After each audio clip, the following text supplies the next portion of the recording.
तो hello friends, स्वागत है आपका आपके अपने यूट्यूब चैनल में। तो आज हम देखने वाले हैं हिंदी के मोस्ट 20 ऑब्जेक्टिव क्वेश्चंस जो कि हमारी बोर्ड की परीक्षा की दृष्टि से बहुत ही इंपॉर्टेंट हैं।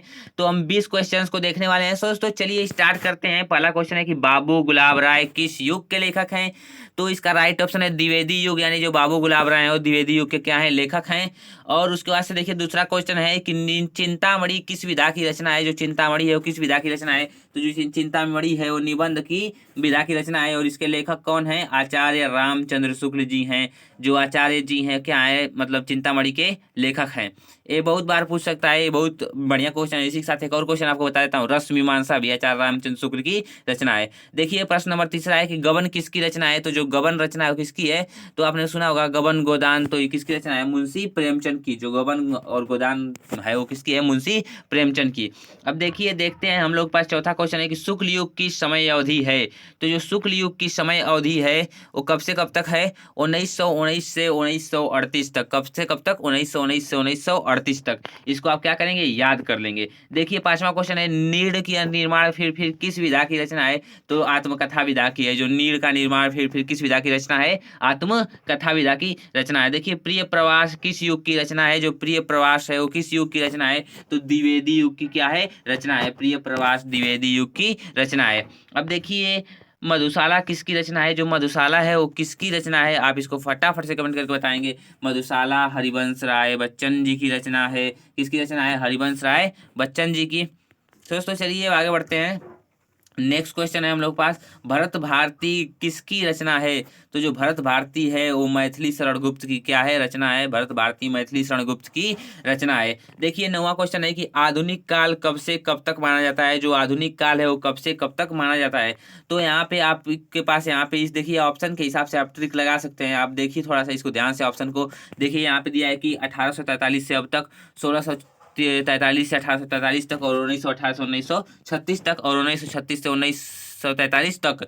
पूरे में दो दो दो डेट दिया है, लेकिन आधुनिक काल का मतलब कि जो अब तक चल रहा है, यानी कि 1843 से अब तक को क्या है, आधुनिक काल के अंतर्गत आएगा। आप समझ सकते हैं क्योंकि जो अभी तक है यानी जो मॉडर्न टाइम तक है। अब देखिए 10वां क्वेश्चन है कि मतीराम किस युग के कवि हैं। तो मतीराम किस युग के कवि हैं, रीति काल के। रीति काल के क्या है, मतीराम कवि हैं। आपके सिलेबस में निर्धारित कर दिया गया है कि इस काल से इस काल तक पूछा जाएगा। देखिए अब 11वां क्वेश्चन है कि हास्य रस का स्थायी भाव है। जो हास्य रस होता है उसका स्थायी भाव क्या है, तो हास है। हास्य रस से क्या होता है, अनुभव होता है, हास का अनुभव होता है। देखिए अब 12वां क्वेश्चन है कि सोहत ओढ़े पीत पट श्याम सलोने गात मनो नील मणिशैल पर आतप प्रभात। यानी जब जहाँ पे जनु जानो मनु मानो आ जाए वहां पे कौन सा अलंकार होता है, उत्प्रेक्षा अलंकार होता है। यानी उत्प्रेक्षा वाला क्या है, बिल्कुल सही ऑप्शन है। 13वां है कि रोला छंद में कुल कितने चरण होते हैं। तो इसका आप फटाफट से कमेंट करके बताएंगे कि रोला छंद में कितने चरण होते हैं। कौन सा इसमें ऑप्शन राइट है, आपके लिए छोड़ता हूँ। रोला छंद में कितने चरण होते हैं इसको फटाफट से कमेंट करके बताएंगे।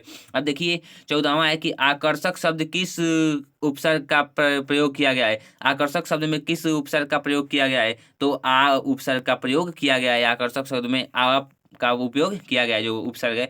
और देखिए प्रत्यय के कितने भेद होते हैं। तो प्रत्यय के शायद दो भेद होते हैं। प्रत्यय कितने भेद होते हैं, दो भेद होते हैं।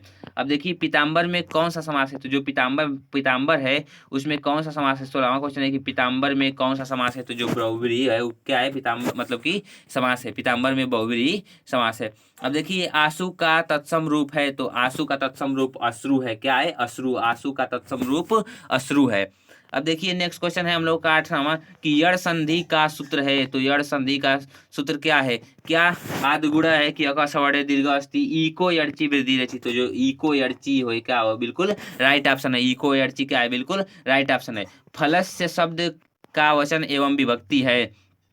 तो आपको यदि अगर आपको फल का रूप याद रहेगा तो आपको पता चलेगा, जैसे कि फलम फलम फलेन फलाए फलात फल से फले फल, बिल्कुल ऐसे लाइन वाइज दिया रहता है। 3 कॉलम दिए रहते हैं और इसमें लिखा रहता है कौन सा, मतलब कि प्रथमा एक, द्वितीय एक, तृतीय है। और यहाँ पे एक वचन बहुवचन इस तरह दिया रहता है। तो आपको याद होना चाहिए कि फलम फलम फलेन फलाए फलात फलस्य। अब देखिए षष्ठी में आ रहा है और इसका वचन कौन सा है, एक वचन है। तो षष्ठी विभक्ति एक वचन वाला ऑप्शन क्या हो जाएगा, बिल्कुल सही हो जाएगा। षष्ठी विभक्ति एक वचन यानी क्या इसमें सही हो जाएगा। अब अपठत धातु का वचन एवं रूप है। जो अपठत धातु है उसका वचन एवं रूप कौन सा है? तो प्रथम पुरुष एक वचन है। 21 लकार का है, आप इसको बताएंगे फटाफट से कमेंट करके बताएंगे, लेकिन बस इसका जितना पूछा उतना मैं बता दिया कि प्रथम पुरुष एक वचन का है। देखिए यहाँ से आपके 20 क्वेश्चन स्टार्ट होते हैं। अगर जो आपको बोर्ड एग्जाम की तैयारी कर रहे हैं, यानी कि अगर जो आपके घर कोई बोर्ड एग्जाम की तैयारी करने वाला है, तो उसके साथ ही चैनल को शेयर कर दें और सब्सक्राइब कर दें, और थोड़ा सा हमें भी क्या करें, सपोर्ट करें। दोस्तों thank you and bye bye, take care of your